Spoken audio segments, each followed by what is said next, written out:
तभी दूसरी तरफ एनी आती है। अनिका को चुपचाप अनिका के पास आकर खड़ी हो जाती है, क्योंकि वह अनिका को सोच में किसी तरह का कोई विघ्न नहीं डालना चाहती थी। इस बात को अच्छी तरह समझ आती है कि वह यदि अनिका को कुछ सोच रही है तो निश्चय तौर पर ही वह इस विकट समस्या का कोई ना कोई हल होगा। तभी अनिका को इस बात का एहसास होता है कि उसके पास खड़ी है एनी। वह उसे कुछ कहना चाहती है। अनिका एनी की तरफ देखते हुए कहती है, क्या तुम्हें कुछ कहना है? एनी जवाब देती है, आपकी और मेरी गति की तेज होने में हमारा काम जल्दी निबट सकता है और अभी हमने अपना काम ख़त्म भी कर लिया है, लेकिन आगे बढ़ने के लिए हमें रसायन प्रक्रिया को पूरा होने तक रुकना होगा। तभी इतना सुनकर अनिका भी सुनने लग जाती है। एनी की तरफ अपना फेस कर लेती है अच्छे से। हमें अपने अगले चरण का काम करने के लिए कुछ घंटे तक इंतज़ार करना होगा। मेरी आपसे रिक्वेस्ट है कि तब तक आप जाकर आराम कर लें। अनिका बिना कुछ कहे अपनी गर्दन हाँ में हिला देती है। एनी आगे कहती है, मैं बात बताना चाहती हूँ। अनिका कहती है, पूछो एनी, क्या कहना चाहती हो? आपको देखकर ऐसा लगता है जैसे कि किसी तथ्य पर गहन अध्ययन हो रहा है। यदि वह हमारे काम से संबंधित है तो मैं जान सकती हूँ कि वह क्या है? अनिका लंबी गहरी सांस लेती है और उसे छोड़ते हुए एनी से कहती है, हाँ एनी, तुम बिल्कुल राइट हो। दरअसल अभी हमारे पास जो सैंपल है उससे ना जाने कितने रिजल्ट निकलेंगे और उन्हें परिणामों के आधार पर ना जाने कितनी दिशाएं खुलेंगी। अगर हम हर एक रास्ते को आगे बढ़ेंगे तो मंजिल तक नहीं पहुंच पाएंगे। दुश्मन इसे किसी और उद्देश्य के लिए इस्तेमाल कर रहा है।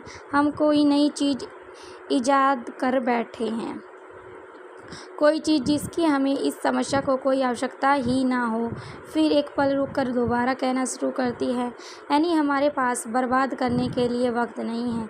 हमें एक बार में ही सही दिशा पकड़नी होगी, नहीं तो हम हमारा अगला निशाना लगाने से चूक जाएंगे।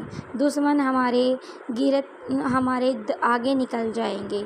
इतना कहकर एनी चुप हो जाती है और अनिका की तरफ देखती है। अनिका आगे कहना स्टार्ट करती है, हम इसे छोड़ नहीं सकते। यह एक क्लू है जिसे हम आगे बढ़ सकते हैं। इसलिए हमारे लिए यह पता लगाना बहुत ज़रूरी है कि दुश्मन इसका इस्तेमाल किस तरह से कर सकता है। अब एनी पूछती है, तो फिर मैडम अब हम क्या करने वाले हैं? अनिका जवाब देती है, अगर कुछ और सैंपल हमारे हाथ लग जाएं तो हमारे लिए मंजिल तक पहुंचना बहुत जल्द हो जाएगा। हमारे पास दिशा होगी, बस हमें उसी दिशा में आगे बढ़कर उसे खोज करनी होगी। एनी कहती है, मैं कुछ समझी नहीं मैडम, आप क्या कहना चाहती हो? तुम बस इंतज़ार करो कि मैं सैंपल को बंदोबस्त करके दोबारा लौटती हूँ। उसके बाद तुम सब कुछ खुद ही समझ जाओगी। एनी कहती है, जी मैडम। अनिका कहती है, अब तक मैं वापस नहीं आती, क्या तब तक आगे का काम तुम संभाल लोगी? एनी जवाब देती है, जी मैडम, इन रिजल्ट के आने के आगे का क्या करना है अच्छी तरह जानती हूँ। आप आराम से जाइए। अनिका अपनी जगह से खड़ी होती है और गुड नाइट एनी पलटकर जवाब देती है, have a good night ma'am. इतना कहकर दिल्ली की सुनसान सड़क मल्होत्रा फार्मेसी से कुछ दूर रात हो चुकी थी। श्वेता अपनी गाड़ी लेकर फार्मेसी से घर जाने के लिए निकली थी। फार्मेसी ऐसी जगह पर थी जहाँ पर सामान्य दूर दूर तक सन्नाटा था। फार्मेसी से कुछ ही किलोमीटर दूर चलने के बाद अचानक से श्वेता की गाड़ी खराब हो जाती है। श्वेता काफ़ी कोशिश करने के बाद भी लेकिन गाड़ी स्टार्ट नहीं हो रही थी। आज श्वेता के साथ साथ उसका ड्राइवर भी नहीं था। कुछ देर तक कोशिश करने के बाद श्वेता गाड़ी से बाहर निकलती है और उसे इधर उधर से देखने लगती है। अभी श्वेता इस काम में लगी हुई थी, इतने में वहाँ दो बाइक गुजरती हैं और सुनसान जगह पर रात के वक्त श्वेता को इस तरह से अकेला देखकर वह बाइक कुछ दूर जाकर वापस लौट आती हैं। अच्छी तरह से तसल्ली कर लेने के बाद श्वेता के साथ कोई और अन्य व्यक्ति नहीं है। उनमें से एक लड़का कहता है, क्या हुआ मैडम, क्या हम कोई मदद कर सकते हैं? इतनी रात को यहाँ अकेले रुकना ठीक नहीं है।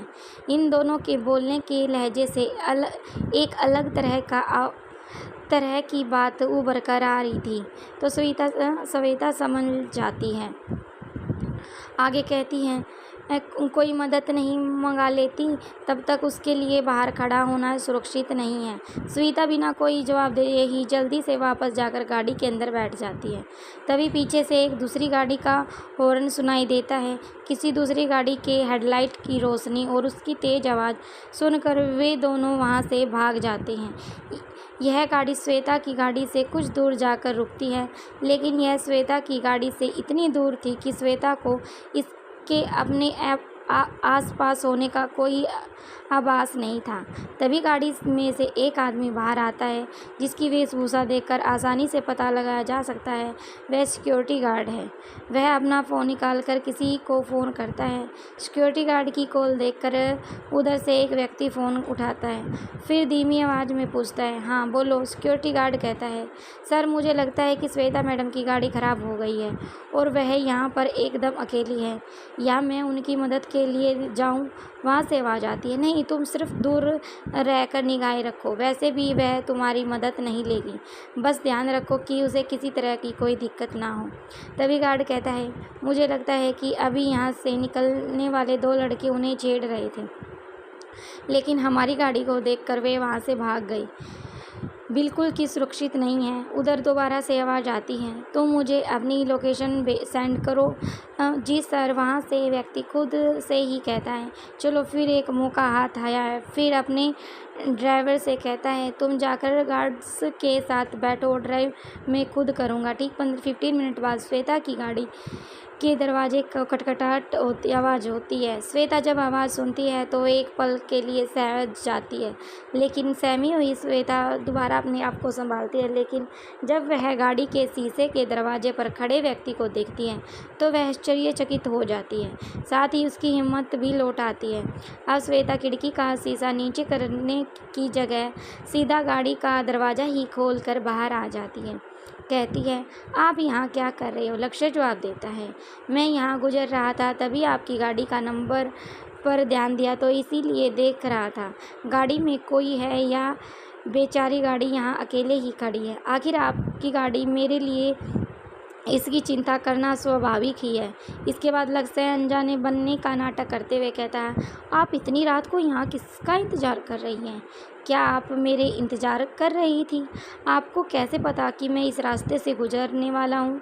श्वेता को लक्ष्य के अपने पास देखकर इस वक्त बहुत अच्छा लग रहा था।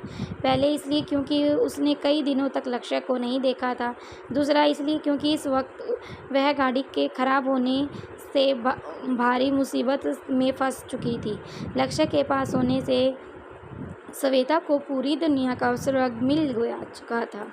खूबसूरत महसूस होने लगती है, लेकिन वह अपने मन के भाव को चेहरे पर आने से रोकती है। अब श्वेता लक्ष्य के बेहद प्यार से पूछने लगती है, सवाल का जवाब अपनी निगाहों से झुकाकर कुछ नाराज़गी जताते हुए देती है। मेरे जासूस की एजेंसी नहीं है जो मुझे ये पता रहे कि आप कब और कहाँ जा रही हैं। दरअसल श्वेता ने अप्रत्यक्ष रूप से ही लक्ष्य पर कटाक्ष किया था। श्वेता का शक था कि लक्ष्य अचानक से यहाँ नहीं पहुँच सकता, जरूरी श्वेता की मदद करने के लिए ही यहाँ आया होगा।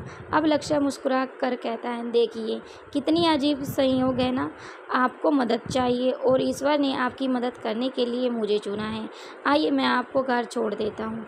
आप श्वेता कहती है, 1 मिनट ज़रा रुको, मुझे याद है मैंने अभी तक आपसे एक बार भी नहीं कहा मुझे किसी की मदद चाहिए। उस मदद के इंतज़ार में यहाँ रुकी हूँ। फिर आपको कैसे पता कि मैं मदद गाड़ी की ले रही हूँ? अब लक्ष्य मुस्कुराकर जवाब देता है, श्वेता की कॉमन सेंस। इतनी रात को कोई खूबसूरत लड़की जो बहुत समझदार भी हो, इस तरह से सुनसान रास्ते पर बीचों बीच गाड़ी को रोककर आराम से इस गाड़ी के अंदर बैठकर मौसम का नज़ारा ले रही है। इतनी बात सुनकर लक्ष्य की श्वेता आगे कहती है, मुझे आपकी मदद नहीं चाहिए। फिर अपनी बात को ठीक करते हुए कहती है, मेरा मतलब है कि आपके साथ नहीं जाऊंगी। लक्ष्य जवाब देता है, है, ठीक है आप मेरे साथ मत जाइए, एक काम कीजिए आप मेरी गाड़ी ले जाइए। ड्राइवर कल सुबह मल्होत्रा हाउस से गाड़ी ले जाएगा, दूसरी गाड़ी घर चला जाऊंगा। लक्ष्य की दरियादिली और अपनी हालत को देखकर श्वेता कुछ पलों के लिए चुपचाप खड़ी हो जाती है। फिर अपने फ़ोन को अपनी 2 उंगलियों के बीच में घुमाते हुए नीचे चेहरा करके वह कुछ सोचने लगती है। लक्ष्य भी हमेशा की तरह अपने स्टाइल में गाड़ी से टेक लगाकर अपने दोनों हाथों को विवेकानंद की पोज में खड़ा हो जाता है और चुपचाप श्वेता के चेहरे की तरफ आते जाते भाव को देखता रहता है। कुछ ही देर बाद श्वेता अपने माथे पर अपना हाथ रखकर कहती है, जाकर लक्ष्य की गाड़ी में सामने वाली पैसेंजर सीट पर बैठ जाती है। ऐसा करने के अलावा श्वेता के पास कोई चारा नहीं था। श्वेता की गाड़ी में बैठते ही लक्ष्य की मुस्कान आ जाती है और बड़ी हो जाती है। लक्ष्य मुस्कुराते हुए जाकर ड्राइवर सीट पर बैठ जाता है। दूसरी तरफ अनिका रोहित बेडरूम में अनिका रिसर्च लैब में से बाहर आ जाती है और अपने कमरे में पहुंच जाती है। वहां पहुंचकर देखती है कि रोहित बेड पर सहने से टेक लगाकर अपने सिर को पीछे करके बैठा हुआ है। उसके चेहरे पर मायूसी छाई हुई है। उसने तकिए को उठाकर अपने पैरों पर रख लिया है। जैसे ही अनिका कमरे में पहुंचती है तो रोहित इस तरह से बैठा हुआ देखकर अपनी जगह से सीधे होकर खड़ा हो जाता है। तभी रोहित बिना किसी भाव के अनिका की तरफ देखने लगता है और फिर धीरे धीरे उसके चेहरे के भाव बदलने लगते हैं। फिर वह बोल उठता है, क्या मुझे नींद आ गई है? मैं भी कैसे सवाल पूछ रहा हूँ, नींद ही आ गई होगी। वैसे अपना काम पूरा हो किए बिना तुम तो लौटने से रही। अनिका अब ख्वाबों में भी मेरे सपनों में भी आने लग गई है। अब मैं क्या करूं? मेरी हालत में किसको समझाऊं, किसको बताऊं? फिर एक पल रुककर दोबारा कहना शुरू करता है, तुम्हें बिना मेरा एक पल कैसे कटता है? क्या तुम इसका अंदाज़ा लगा सकती हो?